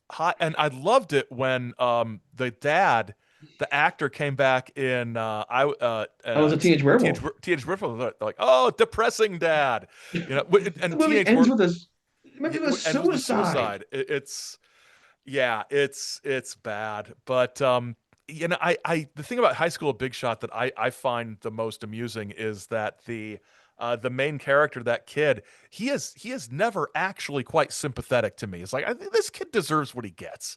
Weasel. He's Yeah, just he's one of these kids who thinks because he's smart, he deserves everything. It's like, no, yeah, no, you're smart, but you're dumb enough to do this girl's paper for her. yeah. You That's can't even lie stupid. about Don't it do good. that. You You can't know, even and lie about it well. no, it was bad. It was. I mean, that one was. Yeah. Speaking of lying, I'm gonna go with one Kelly, my girlfriend, and I always come back to. It's probably our favorite episode together. Is I accuse my parents. Oh yeah, Mhm. yeah, That is, I just think that movie is endlessly hilarious. And it's that really weird, uh, pre-war kind of like moralistic tale of like parents not being in their children's lives enough, and it drives them to booze and lying and somehow mafia ties. Like he's in the mafia and he's too stupid to realize he's in the mafia. That's kind of amazing. it's mental. There's some movies that are sort of in that sort of juvenile delinquency vein. Um, that I really love. Teenage Crime Wave We just is. watched Yeah, that yeah, the other night. yeah. You're I'm a dirt, big fan Terry. of Teenage Crime Never Wave. touch you, Terry. You're dirt. Go Teenage, ahead, have a teenage cry wave. but there's one. I always thought that. I mean, I love the riffing of Kitten with a Whip. Yes, I But hate that movie though. It the makes me thing is, so angry. I was gonna say the movie is like this is it's an intriguing movie. Like the movie always pulls me. It's very frustrating Yeah, to watch. It's very dude, frustrating to watch. call But the fucking cops. Just call the cops. Just call the it cops really immediately. it really is sort of a self goal there by John Forsythe. It's like you're running for the Senate. They're gonna believe you, Yeah, not her. walk They're out the door, call the police immediately. Nothing happens. yeah. But It's she gets him to go to Mexico, and I really hate the college guy. oh The I'm dying in a rush. give us this day our daily dread. Oh God, I want to punch that guy through the Yeah, goddamn screen. he is Oh, extremely oh, punchable. Yeah. oh my gosh. No, yeah, that's it's oh, it drives me crazy too. And I know we were talking about earlier that the reboot, the Netflix Yeah. reboot and everything. And like I said, I'm glad it happened. I'm glad that they're getting some credit. I'm glad they're making some money. I'm glad that they're bringing eyes to the show. There's nothing wrong with that at all. It's great. Mhm. But I loved the way the show ended, and I didn't want anything to change about Yeah. that. I Yeah. the fact that Mike's a loser and he Yeah. plays a great loser, and he's such a dork that he gets back to Earth and he gets an apartment with Tom and Crow. Yeah. That's I the love Yeah, that. best way it could have ended. I did not want that to change. I I yeah. I I will say I am a Mike guy more than a Joel guy. Because as a doughy Midwesterner, I identify with Mike, and my favorite thing about Time Chasers was a Crow going back to try to save Mike, and Oh then God, they go back to the cheese factory where Mike was temping, and Mike the Journey shirt. yeah, and then so Mike's brother, they changed history, and Mike's brother, Yeah, oh, what's his name? Eddie. Yeah, yeah, he's there, and he's like just a complete jerk, and using Tom Servo's head as an ashtray, and That's one of my favorite jokes ever is what's your band's name? Sex Factory. That just absolutely kills me every time. Sex Factory. God, that's perfect. what No, would I MacGyver am do? Get canceled? You know? It's just it's I'm such a a I'm a mean riff. I think I probably like more Mike episodes on a whole. Just I mean, I think because there's more of them, maybe Uh-huh. that's part of it. But yeah. there was something special about the Joel, Yeah. Tom, and Well, yeah. Crow I mean, dynamic. And going back to I think that Frank and Forrester during the Joel years were at their best. Yeah. And that was a right, Trace and Frank are a really special combination. Yes. And they're yeah, so goddamn funny together. And TV's Frank just is, to me at least, is maybe the funniest thing in that show. I Yeah. never stop laughing at him. He is Um, so good at that. And just their whole dynamic and the oh gosh, just I forget which it might be San Francisco International. Yeah, San Francisco International, where they're sort of dressed up as construction guys, and Trace is shirtless, and it's just they're trying to be tough, and it's just hilarious. yeah, yeah, They're so good. yeah. The yeah, Mads were great when they Yeah, were really great. yeah, and that's yeah, I think that like yeah, I do think that I think for me at least like the host segments and the kind of frame of the show was better for me in the Joel years. But I think the riffing just got better over the yeah, Right. years. They just got so good at riffing movies that and they were able to pick out movies better. Like they were able to kind of find the movies that worked and Yeah. use those. I mean, and there are some of my favorite movies were in that era too. I think they had better movies to riff, like Boggy Creek 2 is oh just Right. yeah, majestic. I Am That Wild Man is just I want that tattooed across my forehead. I, and like yeah, there's some of they got some more 80s movies like Soul Taker. yes, And Mhm. oh God, Werewolf. Yeah. Werewolf. werewolf, Warwolf. Werewolf. werewolf. Warwolf. And I guess I think that's the magic of the show though, was that it showed what was fun about watching television. I think Yeah, it kind Mhm. of, I mean, it kind of made watching TV a sport almost like a interactive yeah, occasion. It Mhm. wasn't just passive, and it kind of taught you to not be passive. It taught you to have. I mean, it made me want to be funny. Like that's the show that I saw, and I was like, as I used to watch stand-up comics like The Tonight Show, or Yeah. watch Seinfeld or something. And those guys are professional comedians. That's hard work, and it's sharp timing and having the ability to be on stage and be confident. And those are things I never had in my life. But Mystery Science Theater was like, this is a thing that I could do if I yeah, wanted to. yeah, This is Yeah. a It's kind more of wisecracking. yeah, Like this is a yeah. kind of funny that it made me want to learn things. It made me want to know stuff so I can make jokes about it, and I think that it was just a really, for me, it was like a golden ticket. And I Yeah. yeah. never, and it was the first thing I said, it was the first thing I found that I felt like was mine. And I really never lost that about that show. It just never stopped being that way for me.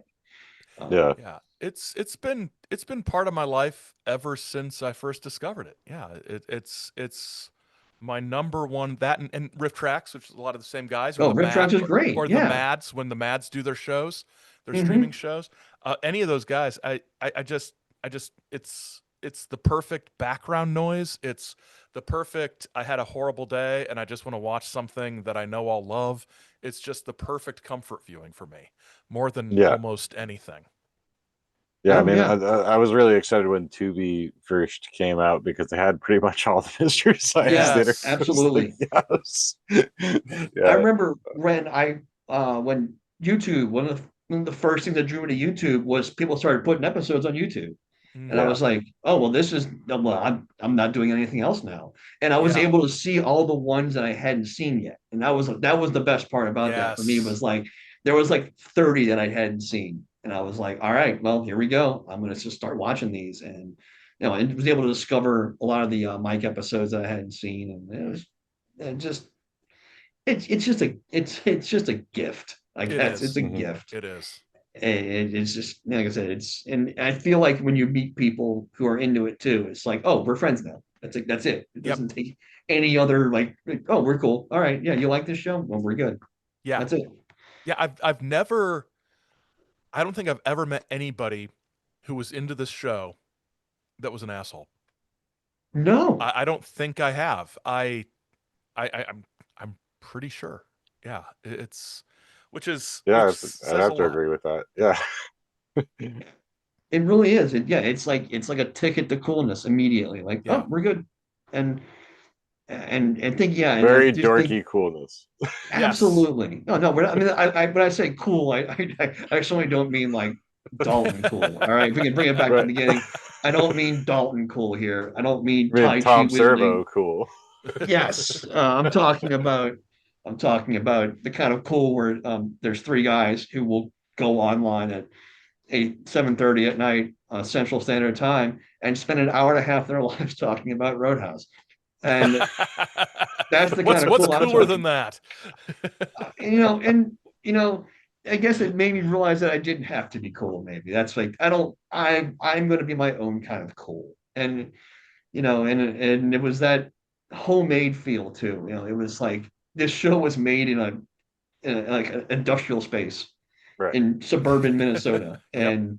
and it was like in that way, it's almost like punk rock in a way. It's like these guys just did their thing without Oh, asking. speaking of, I think they're turning that into like a museum now or something. Yeah, Oh, Is somebody the is working on a like Mystery Science Theater experience or something. well, Yeah, I'll have to go then. yeah, right? I, I mean, I know that a lot of it, and I learned later. I didn't know this at the time. I mean, there was a lot of acrimony in when it kind of ended. Like I know between Joel and Jim Mallon, yeah.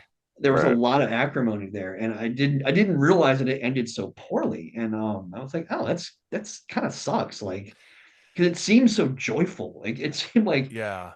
how could you not like this? How Yeah, could you I not Yeah. think like this job? yeah, I think a lot of it came down to the way the ownership stuff was split Yeah, when they started it, and it was because I mean, how much detailed legal stuff are you doing when you're doing it on, public access in Minneapolis, and yeah, then Right. it gets big and suddenly, people who are like, this was actually my idea and somebody else is like, we did all the writing and then there's like, oh, the guy who like at least to us fans perspective did the least, is the one who holds all the cards with Jim Mallon and yeah. a lot of that's been straightened out now. A Yeah, lot of apparently it's when is was it water under the Shout bridge. Factory when they bought Yeah, the DVD, they bought the rights. They I guess they rejiggered the contracts, whatever, and everybody everyone was got a pretty cut, which much that's cut. that yeah, that I hate. That makes me sad that I it was know.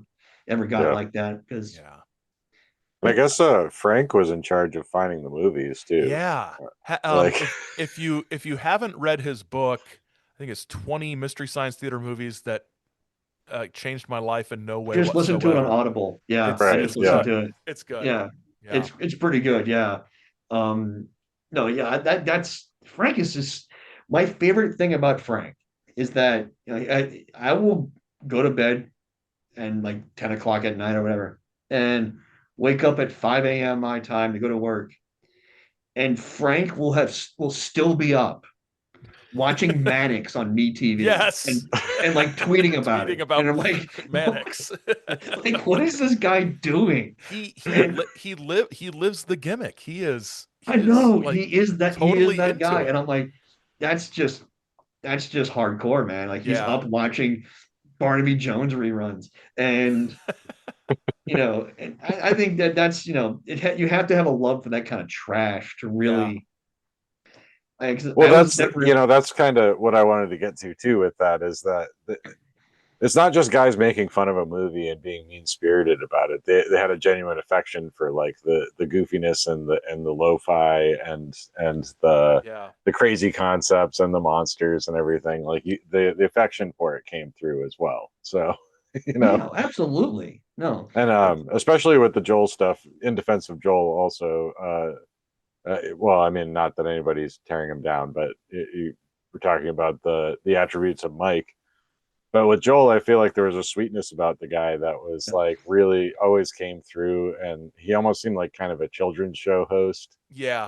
Absolutely. Yeah. He He had that did. kind of affect where Mike was more of an average guy. Yeah. He felt like an average Joe, and I like that about Joel. I always liked that he was almost like a failed children's show host that had to deal with these impish robots. Yeah. Like And where Crow says, "I want to be in charge of who lives and who dies," and oh, Joel's oh, just I going, don't know. "Oh, Oh, I I don't don't know." know. Oh, I don't know. Yeah, I mean, whenever he says, "You better come with me," and he grabs Crow and pulls Right. him out, like, uh, yeah, no, he feels like a Sven Gulli or we had Morgus the Magnificent, favorite of George Norrie, Morgus the Magnificent, down here, and that's what that's that sort of affection for sitting Yeah. up late at night watching a old Peter Lorre movie or something, and it's or staying up and watching Mannix, and either one of those. Yeah. There's Yeah. a real appreciation for that. And as a kid, like I wasn't like a Disney kid. I didn't like a lot of kid shows. I wanted to stay at home and watch Simon and Simon or Barnaby Simon and Jones Simon. Yes. so I was like I didn't have like I hated Disney movies. I didn't want to watch The Jungle Book. I wanted to watch Commando. And so like I already had that kind of like in me, like this love of trash. And Yeah. yeah, it's it Well, kind I of mean, brings a lot water when to me. I first discovered Mystery Science Theater, it was like even the opening credits. I was seeing movies during that opening credits sequence, seeing clips from movies that I had already watched. Because as a little kid, I would watch any B movie I could get my Hmm. hands on. And it was just like, Yeah, creature um, features and all that. right, yeah, crap, the Jan in the Pan. Seeing Yeah. that and like, oh, I love that movie. The head that Like, wouldn't die. Yeah. yeah, What's the It's a hard one to get because it got pulled up me like it's the Godzilla with Jet Jaguar, the robot. Oh, Is that Megalon? Megalon, I think. right, I Yeah. yeah, remember yeah, watching that movie as a kid, like, and right. with my dad. And when that episode came out, I was like, "Holy shit! I've seen this movie. This is Right. amazing. This is the best And the thing I've ever seen." Gamera, they did a bunch of Gamera. I've Yeah, Gamera. seen some of those by themselves. I remember watching Laser Blast on Laser TV when I Blast. was a kid. Yeah, It came on our UHF station all the time, and I remembered it. And like the stupid gun on his hand, and I was like, and then remember watching that, and forgotten completely about it, and then and suddenly Roddy McDowell disappears. for some reason. Yes. Well, it's Yes. big, but it's not as big as mine.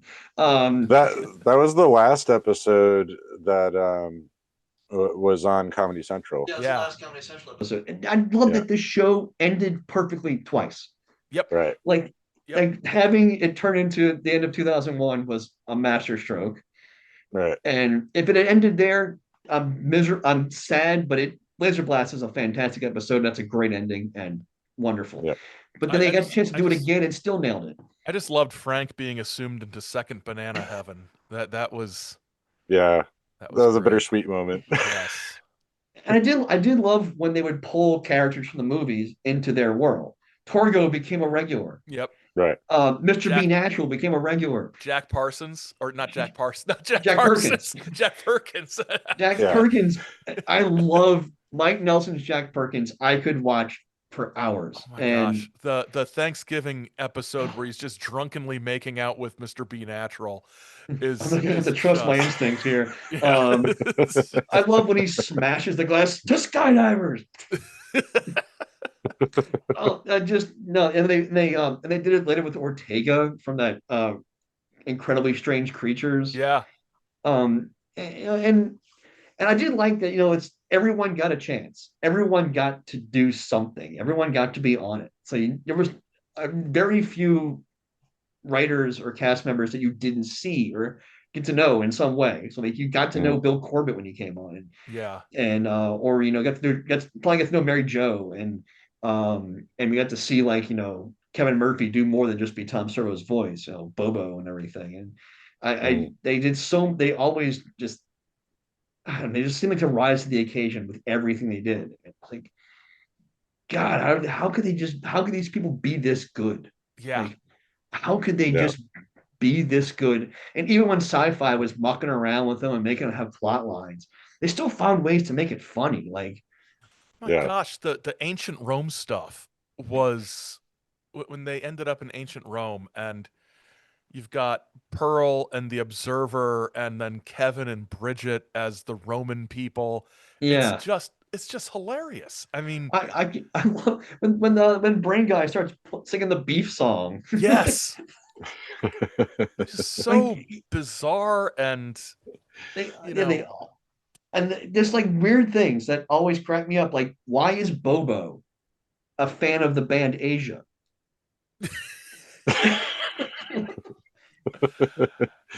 yeah, It's the strangest little quirk, and I just every time he starts singing an Asia song, I just laugh my ass off. I'm like, that is the dumbest joke, and it never fails to kill me every time. And they just bring it up in little pieces here and there. Or watching Bobo as a Southern lawyer, like yes. when he's defending Mike. Maybe Black Betty plays a bigger role in this than we thought, and just man, every time they nail it. And You're going to hear the word panties thrown a lot here. So let's oh just my get all the god. giggling out of our system right now. And yeah, they've been able to find so much talent. Like, yeah, Bill Corbett, Yeah. just a guy, just like a playwright. Yeah. And Also, yeah. I was gonna say I didn't think they could do better than you wouldn't be able to replace Dr. Clayton Forrester, especially the Forrester and Frank dynamic. But I really liked Pearl, and I liked Yeah. all the other stuff that came after. Is especially when they brought in Brain Guy yeah, exactly. and Yeah, Bobo to play off of. And yeah, they really did kind of forge their own unique little I kind character of had there. a I had an attitude where I'm like, no, Dr. Forrester, I'm like, and then it's like, oh well, she won me over pretty quickly. Is what I'm Yeah, getting at. Yeah, Yeah. yeah. they always and it even if like the cutaway scenes weren't the best sometimes. It's hard. It's a lot to do, but the movie was always great. They had the movie. The movie's there, Hmm. and you can Yeah, always just go watch the movie and be like, "Yep, well, never mind. This is still fantastic." Yep. yeah. And like I said, it always delivered for me, and I just never felt like they were going to fail, and that was always nice. It was Yeah. just felt like they were always going to bring it home. There's a handful of episodes that I really don't like. Not many. Yeah. Like I can't watch Hamlet. Hamlet. Yeah. Hamlet's Hamlet's unbearable. terrible. Yeah. Squirm is Squirm. actually kind of a good movie. It's like it's Yeah. not Yeah. bad. Yeah, there's a couple. The She Creature is such a dismal, dark, awful movie, Yes. It's just and visually just I can't watch gloomy. the Screaming Skull at I don't all. like the Screaming I Skull. hate No. that woman drives me crazy Yeah. in it. That's about it. And there's well, I guess we should. The season one is not great. Yeah. I know. I It's really not. don't watch it. Nothing Nope. against Josh Weinstein. He's hilarious. Josh, he proved that with in uh, uh, Cinematic Titanic. He's Yeah. hilarious. He's a really funny guy. It just didn't quite gel yet. You could tell there No. was just too many ideas, not enough. And I think in season one they were still trying to improv some of Yeah, the they were riffing, apparently. and it's hard to do. That's why they Yeah, went to and then season two they brought on Mike as the head writer and sort of organized the writing room, and I think that's a big factor in it sort of taking off really.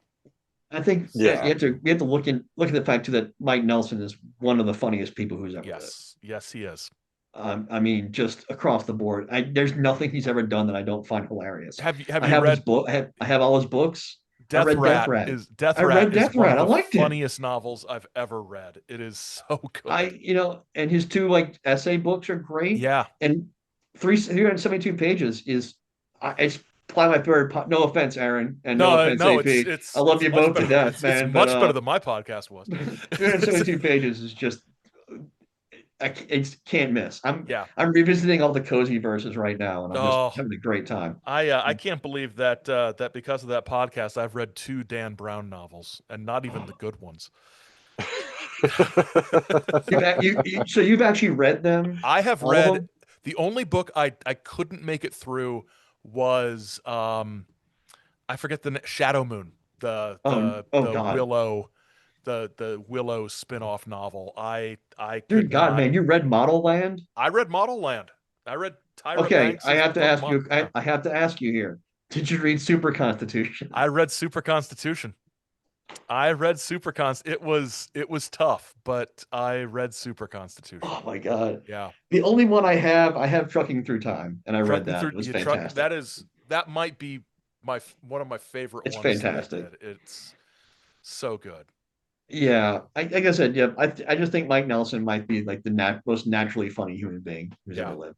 And yeah. He's absolutely my like a role model for me. no, absolutely, yeah, no question, no question. Yeah. Yeah, you have the doughy Midwesterner part to it. I don't have that.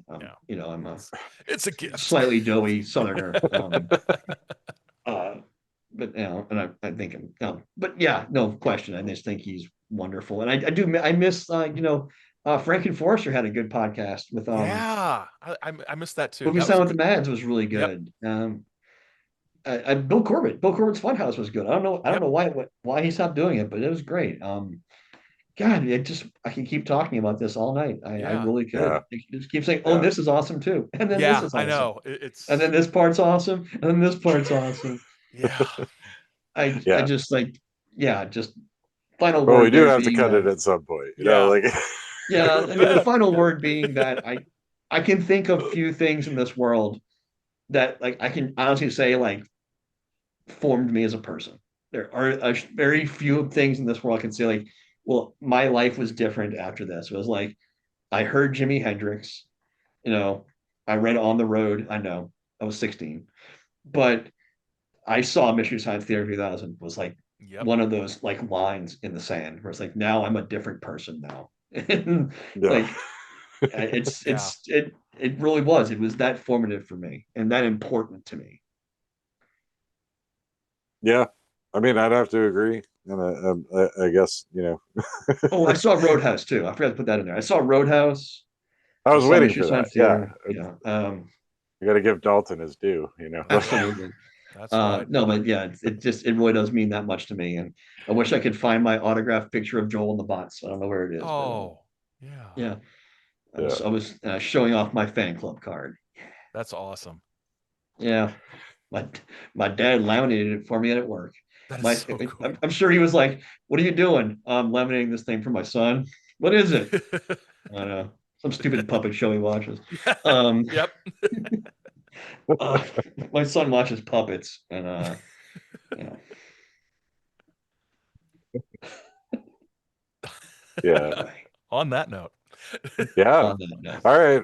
Well, this has been a lot of fun, and Yes. I agree. This has been great. Yep. Thank you, it's AP. Absolutely. always great to talk to you both. Do you guys have any plans for 2026 going into the new year, or any projects coming up? I've just got to get through 2025. Right. That's my goal right now. 2026 is no idea. I got some ideas, but they're vague. But 2025 is I got to get through 2025, and then Yeah. all right. Yeah, I got way too much going on work wise. I got about 20 rock cards on my shelf I haven't gotten to yet that I Oh really need to yeah. write those. Yep. Just having two jobs is not easy. And Oh God, at a yeah. certain point, like, well, something has to give. And I guess writing about Exodus is one of those things that's going to have to give. And at some point, I'll sit down and finish them. And that's on the table. I'd like to read some books. That'd be nice. Yeah. Yeah, Yeah, it'd be my great. books to read list, I've had to divide it into two because it was going to fall over, right? So Mm. and then I just keep buying more books, and then I just keep rereading books I've already read because it's easier. So Yeah. yeah, I've got too much I reading. did finally crack into the Saucerian last weekend. It's good. It's so good. It's It is good. so freaking good, man. It's like one of those books where it's like this is the book I've been waiting for decades. Yeah. It's so good. Yeah, I was really happy to finally sit down and I went on vacation last weekend and sat on a little porch watching the deer run and reading the Saucerian while drinking Nice. coffee. It was very Nice. nice. And no, it's really good. Everything I've heard from other people is 100% true. If you haven't read this book, please go get it. Yeah. Yeah, you're here. Yeah. All right. Well, thank you both for coming on so much, and to the listeners Anytime. out there, happy holidays, and keep Patrick Swayze in your heart. I hope you have the Swayziest of Christmases this year. Absolutely. Thanks for having me on. Yeah, Yeah, it was you're a welcome. pleasure, man. All right.